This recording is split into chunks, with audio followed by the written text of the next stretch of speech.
Ani pa Golgotha, jirani mwa Yesu, ni mahali penye raha kwa wowote kabisa. Msalabani, msalabani pa Golgotha, jirani mwa Yesu, ni mahali penye raha kwa wowote kabisa. Imebaki hali njema ya furaha ya roho,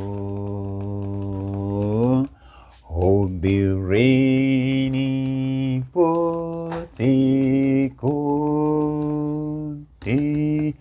kwa wowote kabisa.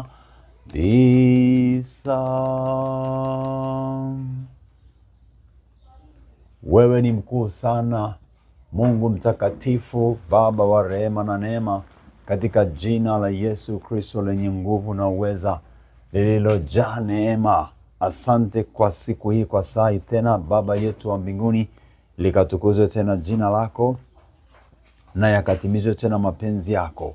Ninaomba umponye mtu huyu asikiaye atazamaye, mbariki, mfunulie kwa roho wako, mjaze maarifa ya rohoni, mjaze uweza katika Roho Mtakatifu, ashibishwe na neno lako. Baba, katika uweza wako mkuu, naomba nguvu na utukufu wako ukaendelee kumwezesha, kumwongoza katika jina la Yesu Kristo. Asante Roho Mtakatifu, tufundishe wewe, tufunulie wewe, kwa kuwa wewe ndiwe mwalimu, wewe ndiwe kiongozi, wewe ndiwe mwenye kutuhabarisha habari za mambo yajayo. Amen, amen, amen.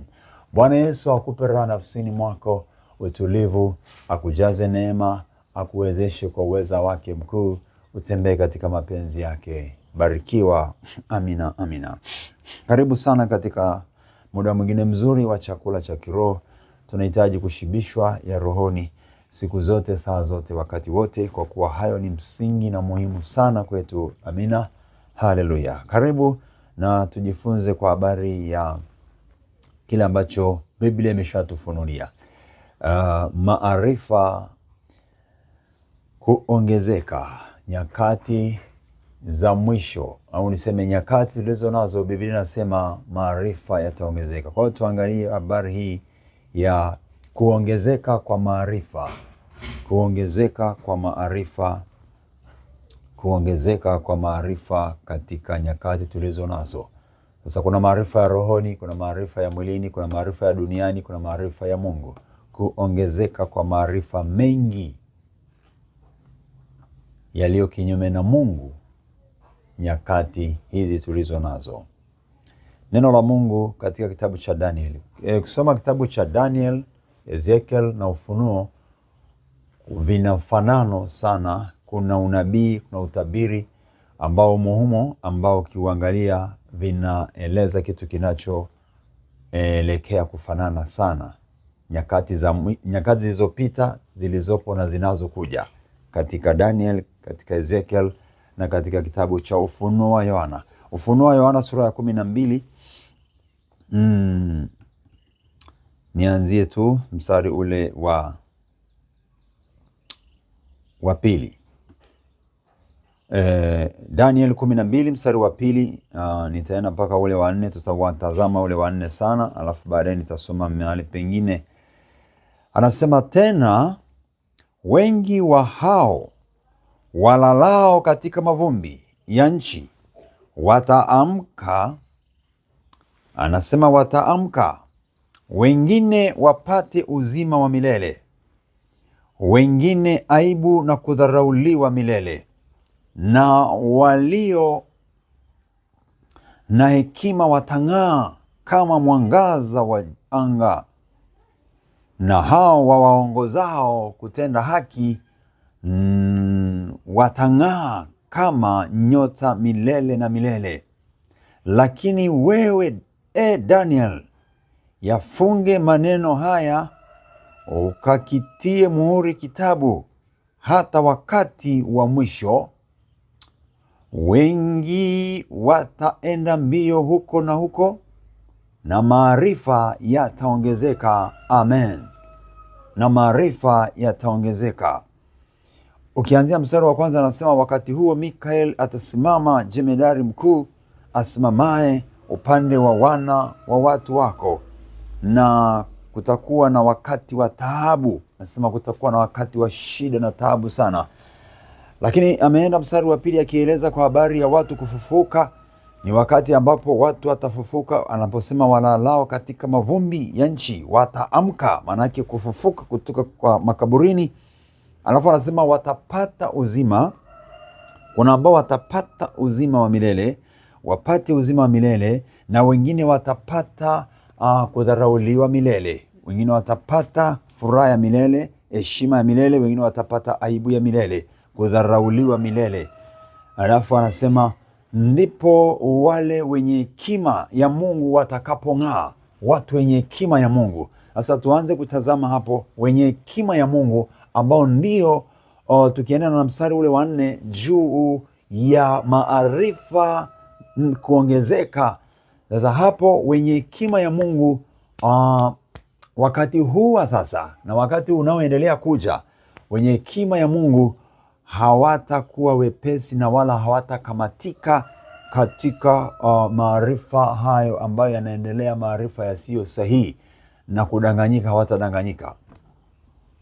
Anaeleza juu ya watu kufufuka, anaeleza juu ya wengine jinsi watakavyo, kila mmoja atapata malipo yake, atapata sehemu yake.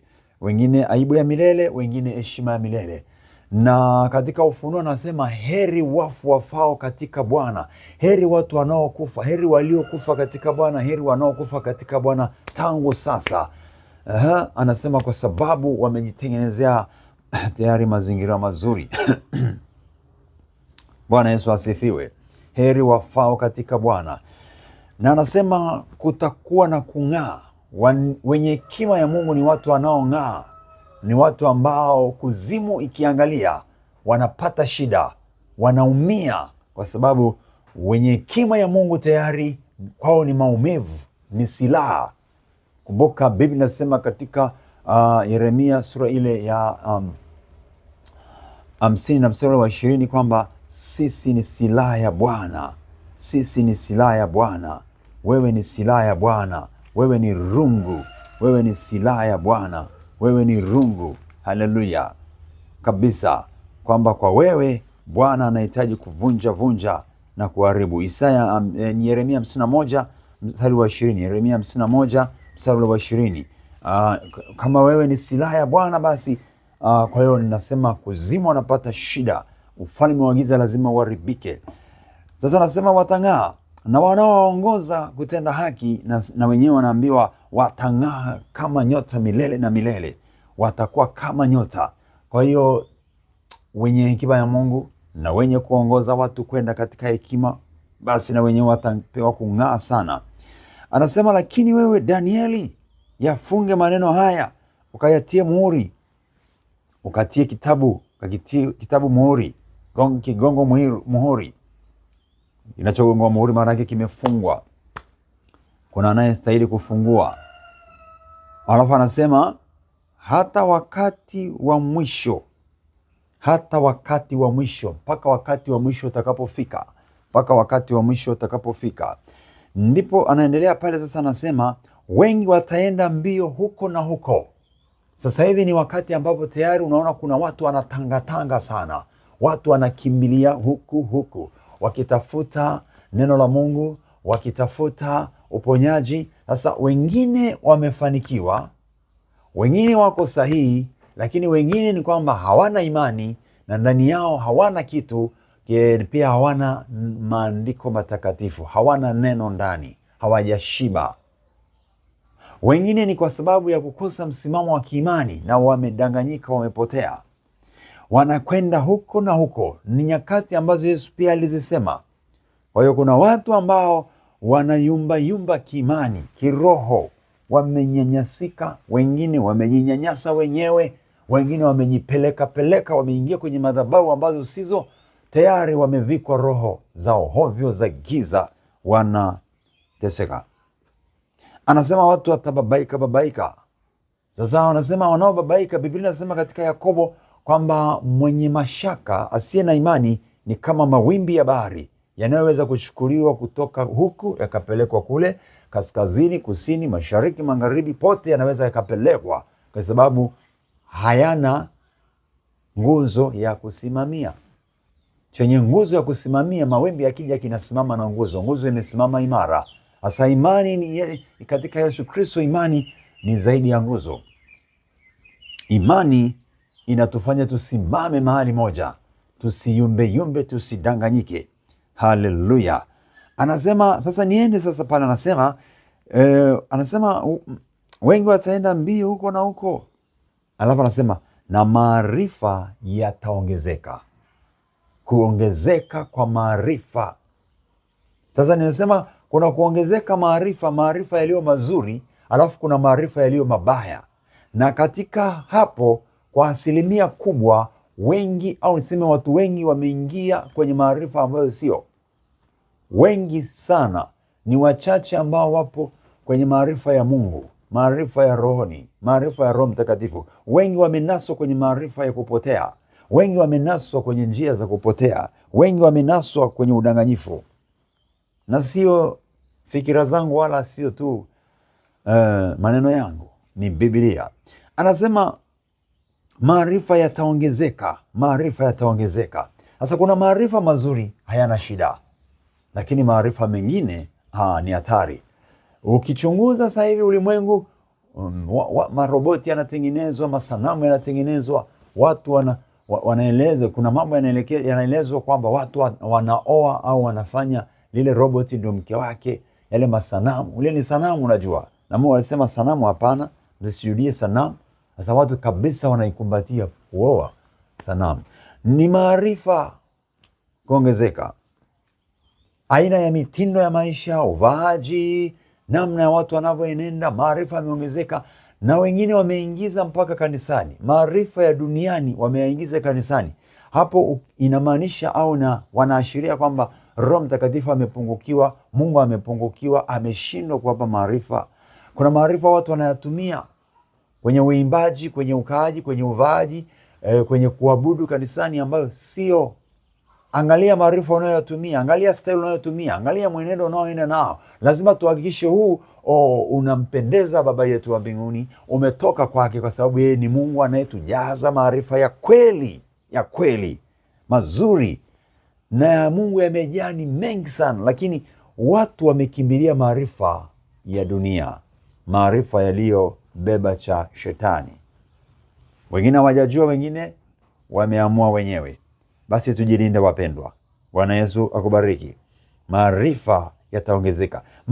Maarifa yanapoongezeka, sisi warohoni au wale walio katika Kristo tunapaswa kuwa makini, kwa sababu yanapoongezeka yanatafuta namna ya kukamata watu, kuiba watu, kuteka watu na kupoteza watu. Maarifa ni maarifa yasiyo na Mungu, na Mungu anasema ameipuuza hekima ya dunia, maarifa ya dunia ameyapuuza, ameyadharau. Bwana Yesu asifiwe. Jina la Bwana litukuzwe. Maarifa, angalia maarifa ulio nayo, unayoyatumia ni ya Mungu kweli?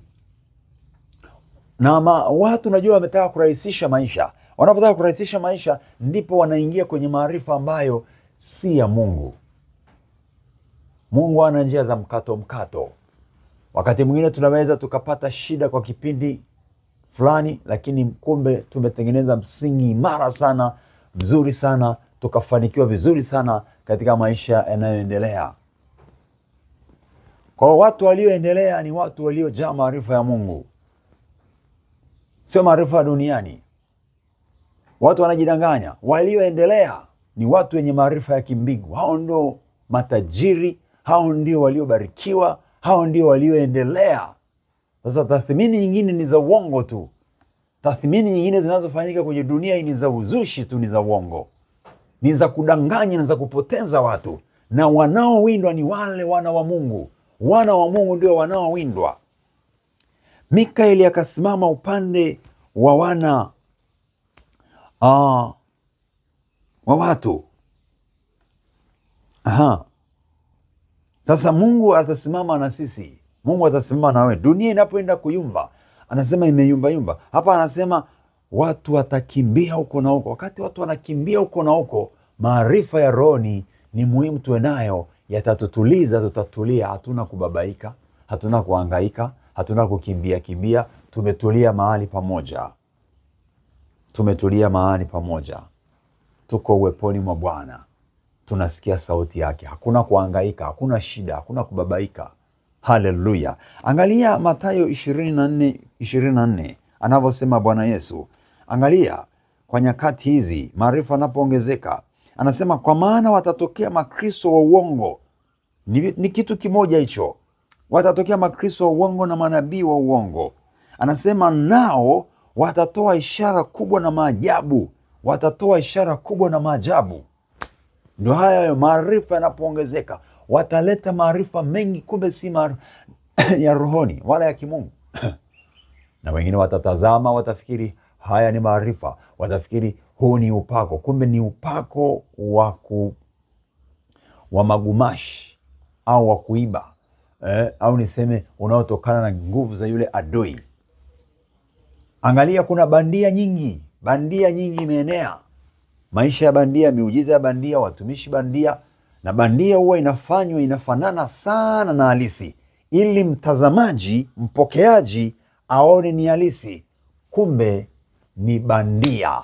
Angalia ulivyovipokea, kweli ni vya maarifa ya Mungu ama ni bandia? Asifiwe Bwana. Angalia isije ikawa umechukua bandia. Angalia isije ikawa umebeba bandia. Anasema ishara kubwa na maajabu yatatokea. Ishara kubwa na maajabu mengi watayafanya, lakini kumbe ni wadanganyifu, ni waongo, ni wazushi. Anasema ni makristo wa uongo, ni watumishi wa uongo. Anasema watafanya ishara kubwa. Nataka uone hilo, watafanya ishara kubwa na maajabu. Alafu ndipo unarudi kule kwenye Daniel pia, kwamba maarifa yataongezeka. Ndio hapo sasa kwamba ibilisi atainua vya kwake. Atainua vya kwake. Utaona watu wakifanya mambo makubwa, kumbe ndani yake kuna udanganyifu mkubwa. Haya, Yesu anaendelea kutuambia hapa katika Mathayo 24. Anasema, angalia mstari wa 25. Kwanza kabla ya 25. Anasema watafanya ishara kubwa na maajabu makubwa, wapate kuwapoteza yamkini hata walio wateule. Lengo ni kupoteza. Lengo ni nini? Ni kupoteza, ni kudanganya. Maarifa yanapoongezeka, hayo maarifa lengo lake ni nini? Ni kuvuta watu, wana wa Mungu, wapate kudanganyika. Wanavutwa ili wapate kudanganywa. Ndio hiki anachokisema hapa katika Mathayo 24. Kuvuta wengi ili wengi wapate kudanganyika, wapate kupotezwa. Lengo ni kupotezwa. Lengo ni kupotezwa njia, ni kuondolewa kwenye mapenzi ya Mungu. Kwa sababu maarifa yanapokuja yanawavuta watu, watu wanafurahia maarifa. Sasa yao maarifa ni mazuri? Yametoka kwa nani? Yameletwa na nani? Lazima tuyajue. Usipokee haraka haraka, usiingie haraka haraka ukapotea, ukamkosea Mungu. Anasema watapotezwa mpaka wengine walio na imani ya Yesu walio wateule na wenyewe watapotezwa. Na sasa kuna watu wameshatekwa nyara, fahamu zao na fikra zao, wameshapotea njia, wametoka kwenye mapenzi ya Mungu, wameenda kwenye mapenzi ya dunia. Anasema wala msifuatishe namna ya dunia. Warumi 12, Warumi 12 inatuambia tusifuatishe namna ya dunia. Dunia ina namna zake, inaleta vitu kadha wa kadha. Lengo ni kupoteza, na hasa wanaotafutwa ni wale waliookoka, wale waitwa wana wa Mungu. Warumi 12:2, wala msifuatishe namna ya dunia hii, bali mgeuzwe kwa kufanywa upya nia zenu, mpate kujua hakika mapenzi ya Mungu yaliyo mema, ya kumpendeza na ukamilifu. Mpate kujua hakika mapenzi ya Mungu. Kuna mapenzi si ya Mungu, ndio hayo maarifa yanakuja ambayo hayana mapenzi ya Mungu. Lengo kuwadanganya, kuwapotosha wana wa Mungu. Kwa jina la Yesu ulindwe, tulindwe. Kanisa la Bwana lisimame imara. Malango ya kuzimu hayatalishinda kanisa. Kwa jina la Yesu Kristo hayatalishinda kanisa. Mungu atusaidie sana. Narudi pale kwenye Mathayo 24 mstari wa 25. Yesu anasema, tazama nimekwisha kuwaonya mbele. Haya tunayasikia kwa sababu ni maonyo. Sasa kama hujapotezwa sasa hivi, basi jua kwamba unawindwa, tunawindwa. Kanisa linawindwa. Na kanisa limeshambuliwa kweli. Na kuna mahali tayari tumeingia kwenye shida. Mungu atuongoze, tuzidi kufunguka, kuelewa, kutambua na kumrudia Bwana zaidi na kumtafuta Mungu zaidi, ili tujazwe maarifa ya rohoni zaidi. Sasa tunapotafuta hayo maarifa, nani atatupa? Tunaomba kwa nani? Labda tuone kidogo hapa kwenye Wakolosai sura ile Wakolosai sura ile ya tucheki kwenye Wakolosai kidogo pale. Wakolosai sura ile ya pili, Wakolosai 2:2, Wakolosai 2:2, ili wafarijiwe mioyo yao wakiunganishwa katika upendo, wapate utajiri wote wa kufahamu, utajiri wa kufahamu, kwa hakika wapate kujua kabisa siri ya Mungu, yaani Kristo, ambaye ndani yake yeye hazina zote za hekima na maarifa zimesitirika. Ndani ya Yesu hazina zote zimesitirika, tupate kufarijiwa mioyo kwa nyakati hizi na nyakati zinazokuja, kwa kujazwa utajiri, kwa kuwa na utajiri wa ufahamu wa rohoni, ili tumjue kabisa Mungu, tujue kabisa habari ya ukombozi, tujue kabisa ya kwamba hakika hekima, maarifa yamejaa kwa Yesu. Kwa Yesu tunapata maarifa na hekima, tupate kujua kwa hakika. Angalia kule kwenye Warumi 12 alichokisema,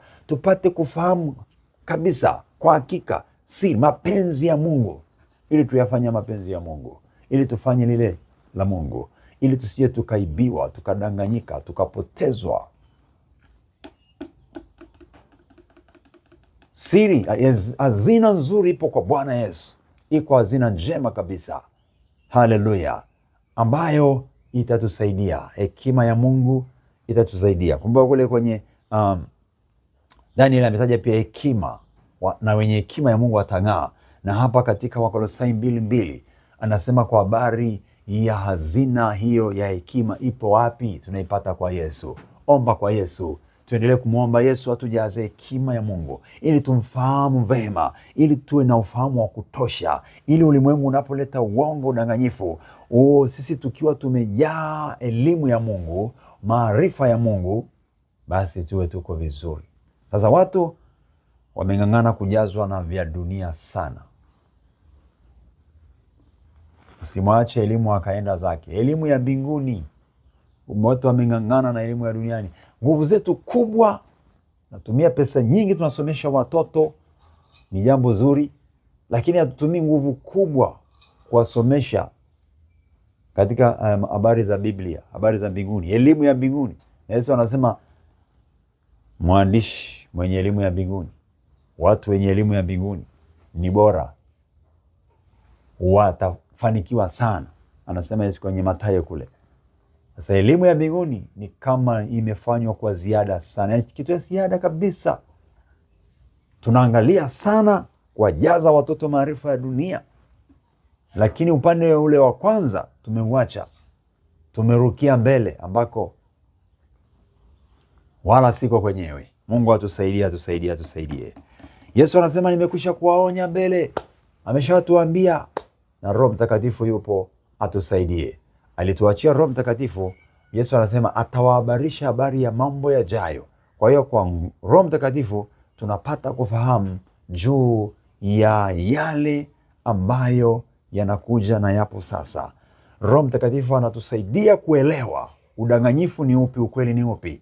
Roho Mtakatifu anafunua, atatufunulia ili tusije tukadanganyika, tusije tukaingia mahali ambako siko, tusije tukaingizwa kwenye maarifa mabovu ya udanganyifu, viini macho, tusije tukaingia kwenye bandia, tukabeba bandia. Watu wamefurahia maisha ya ubandia, yaani kuna watu wamebeba maisha ya ubandia, wanatembea na ubandia na wanayafurahia kweli kweli. Siku inafika sasa wanaambiwa hicho ulichobeba sicho chenyewe. Yesu anasema siwajui ninyi mtokako, ondokeni kwangu.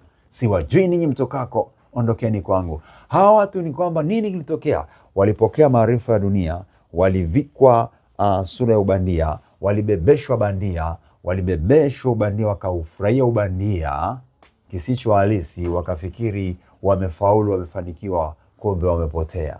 Neema ya Mungu na rehema za Mungu zikawe nasi, na Mungu atusaidie. Bwana Yesu, tunakuhitaji sana.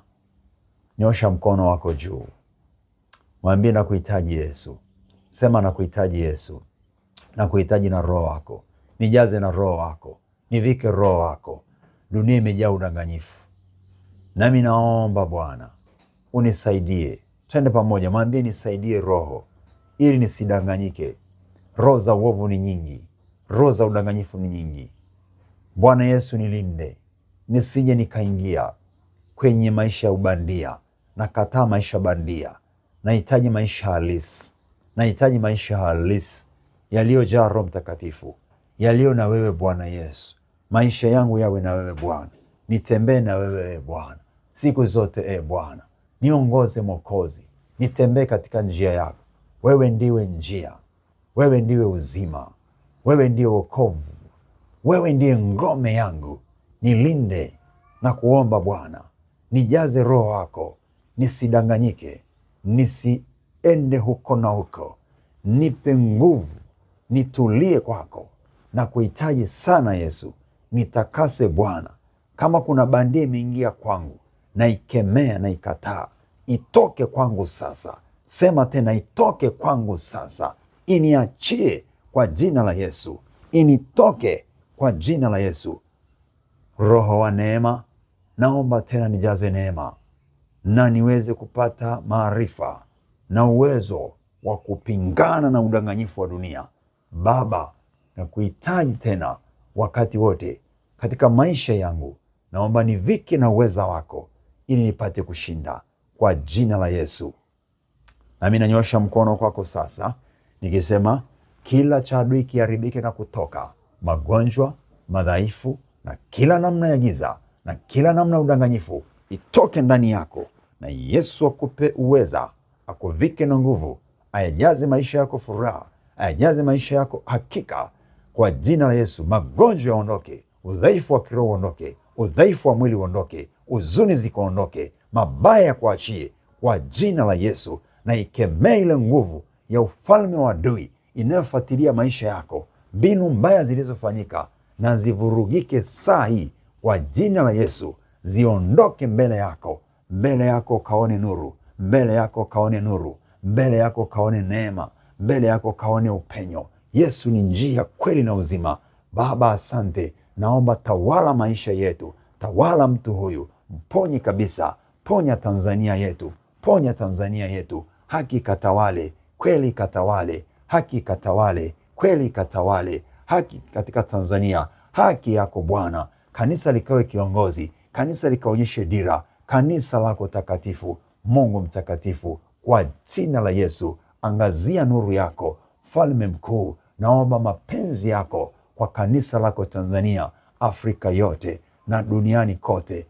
Bwana, tujalie, tujazwe maarifa, tuendelee kuimarika, tusidanganyike. Watoto wako, kanisa lako, watakatifu wako, makuhani wako, Bwana, tuvikwe, tuonyeshwe, tufunuliwe, tukutumikie, tujue mapenzi yako hakika. Mungu wa neema yote, katika jina la Yesu Kristo, katika jina la Yesu Kristo, ninaomba Baba, ukayaguse maisha ya wana wa Mungu, ukayaguse maisha ya wateule, watoto wako, ili tuzidi kuimarika, tuzidi kufahamu, tuzidi kuvutwa kwako, tuendelee kutafuta kujua wewe Mungu wa kweli, tuyajazwe yale maarifa ya rohoni, tujazwe ule ufahamu wa rohoni tele, ufahamu wa rohoni tele kwa kanisa, kwa makuhani, kwa waamini wote, maarifa yakatujaze, tukajazwe siku zote. Naomba Baba, katika jina la Yesu Kristo, katika jina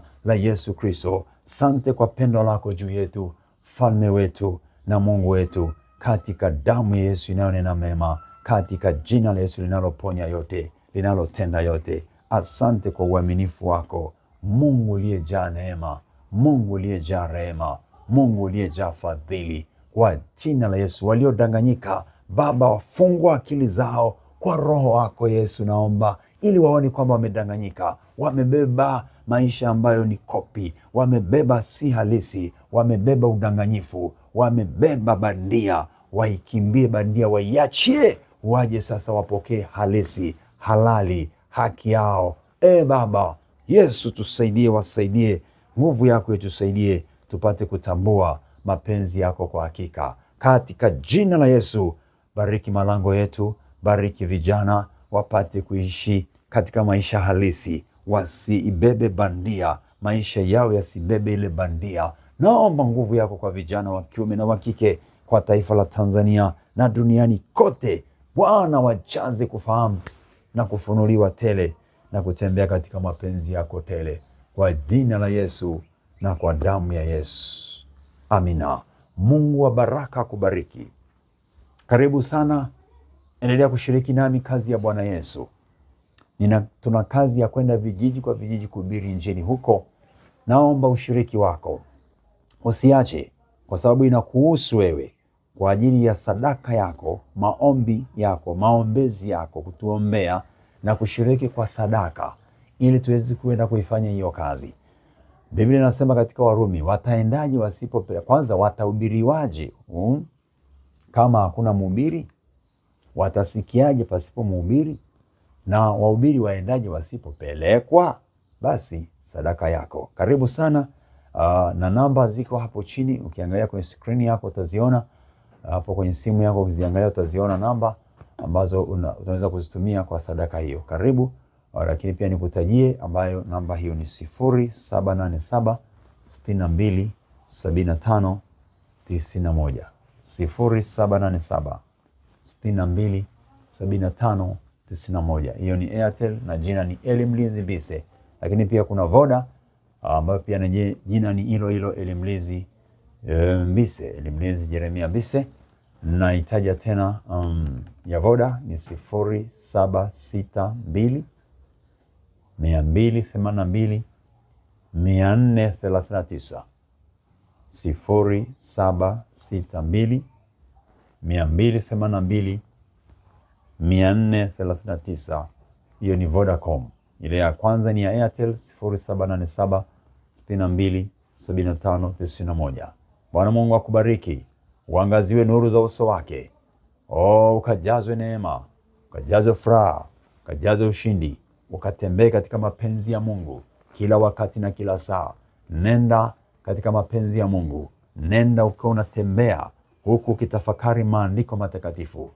Hakikisha kila saa ndani yako unaona kitu kinachoitwa Biblia imejaa ndani yako, imekaa ndani yako, inakuongoza maandiko matakatifu. Barikiwa.